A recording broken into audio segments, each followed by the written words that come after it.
We're going to talk about chord types. Let's make it relevant. There, Andrew, you are studying a song which contains the following chords. That song is by Bruno Mars. What's it called again? Die with a smile. Die with a Smile. Okay, from memory, these are the chords that are played. Don't worry about how crazy they look at the moment. That's called A major 7. That's the way it's written. That's called D major 7. That's the way it's written. This is called C sharp minor 7. This is called B minor 7. This is an F sharp minor chord. This is an F sharp minor 7 chord. And this is what's known as an E dominant 7th. So, how is he playing all of these chords, Bruno Mars, and where did he get them from? And why do they sound good together? This falls right into music theory. Of course, theory is not theory. Theory suggests something you think is the reason why something works. This is not theory, this is the mechanics of music. How music works. So there's no debate here. All of these chords sound well together. And where is he getting the chords? First of all, from playing music for many, many years, I know that all of those chords, just by looking at them, belong to the key of A major. How do I know that? Because in every key, you have 7 chords. Now we're going to use, do you remember we talked about Roman numerals? We're going to use Roman numerals to talk about those 7 chords. Why 7 chords? Because the 7 chords are built off the points of the major scale. 1, 2, 3, 4, 5, 6, 7, 8.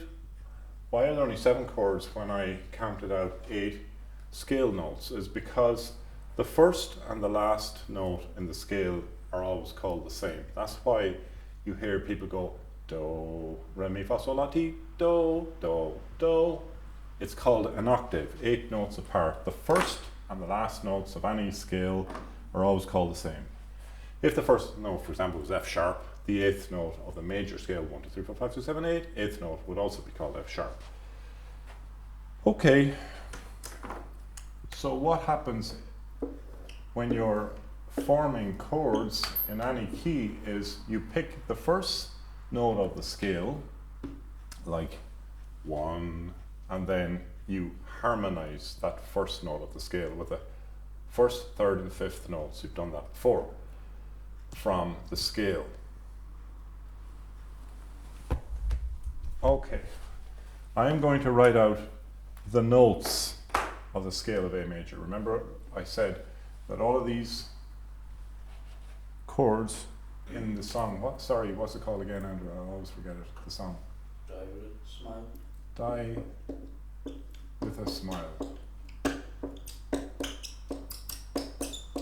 Bruno Mars, who, in my opinion, is amazing. Why? Because the guy is a real musician. He's a very, very good guitarist. He writes his own songs, lyrics, melodies. In other words, he doesn't get teams of writers in. He's not just a pretty pop boy band person that's just stuck in there as part of a, say, One Direction or Take That or Boyzone or something like that, where they're not really musicians. They're put together because they look a particular way and they jump around a particular way. Okay, so to get the chords of the key of A major, I write down the notes of the A major scale, which, using your cycle of fourths and fifths and the technique, start with A. Don't worry about if there are any sharps or flats yet, just write out the notes of your alphabet. Now, if you look at it, it's like fourths, fifths, A is in the 3 o'clock position, therefore it has 3 sharps. Those 3 sharps are Father, Charles, goes. Now we have the scale of A major. But we want to get the chords of A major. Now the chords that I'm going to be writing down here are triad chords. In other words, chords that are built from 3 notes. Do you remember I said to get the notes of a chord, we take, say for example, A major chord,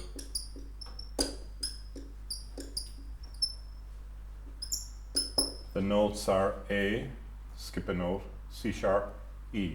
So A, C sharp, E. They would be the notes of an A major chord.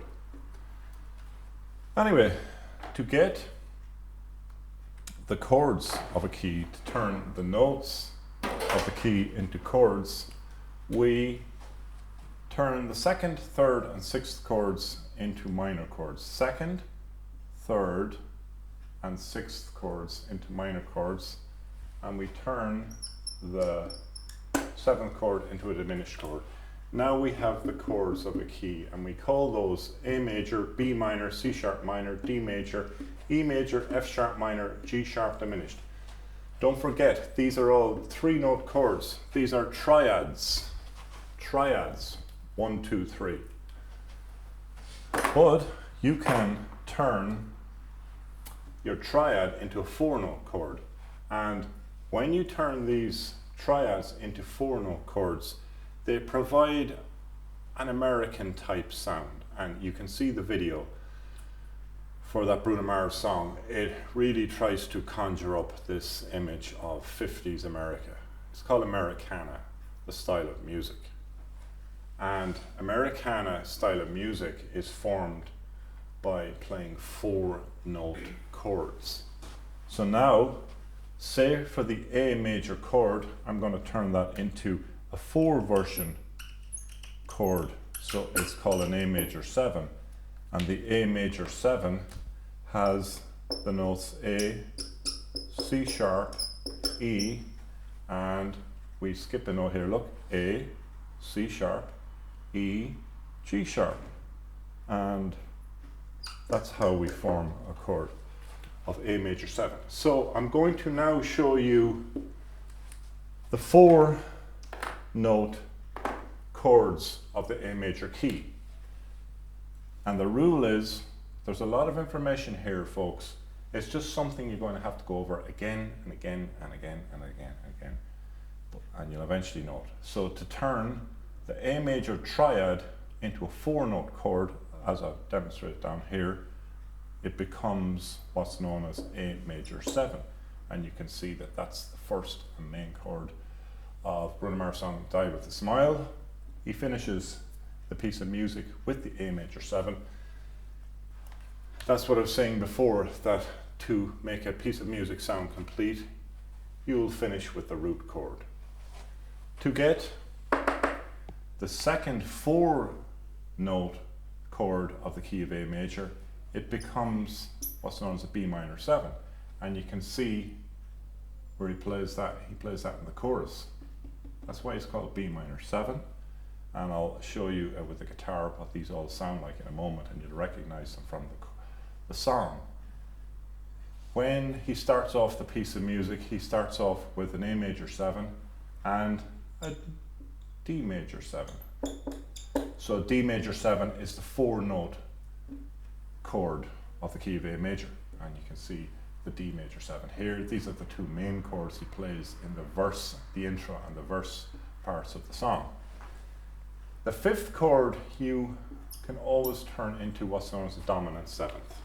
These are the rules.